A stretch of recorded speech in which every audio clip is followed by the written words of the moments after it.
You've got a wall nick, a nail pop, maybe a seam that's staring at you every time the light hits it just right. And now you're stuck asking the same thing I hear all the time. Do I grab spackle or joint compound?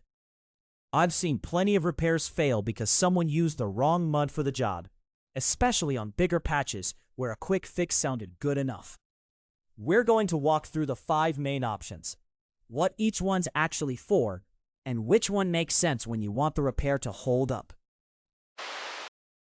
For a tiny nail hole or a hairline nick, lightweight spackle is the easy grab.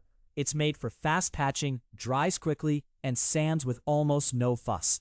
The catch is simple though. It's not the stuff I'd use on wider gaps or anything that needs real strength.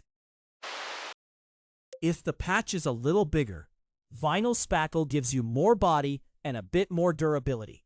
I like it for small dents, corner dings, and spots that need a tougher fill.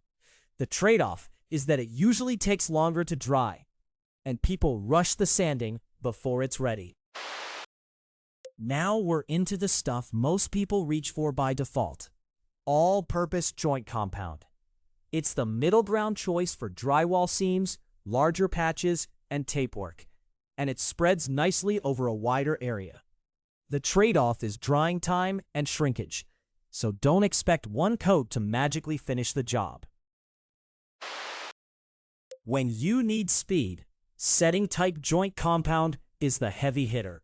It hardens by chemical reaction, so you can stack coats in the same day and keep moving on bigger repairs. The thing people miss is the clock. Once it starts setting, you've got to use it fast or you'll waste the batch. For the final smooth coat, topping compound is the finisher. It's lighter, easier to sand, and great when you want that last pass to disappear under paint.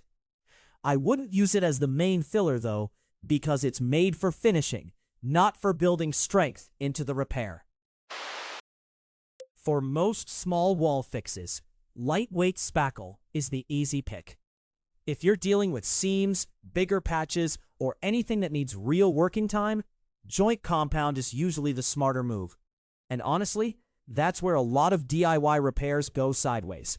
If this helped, subscribe, like the video, and visit omniHomeIdeas.com for the full guide.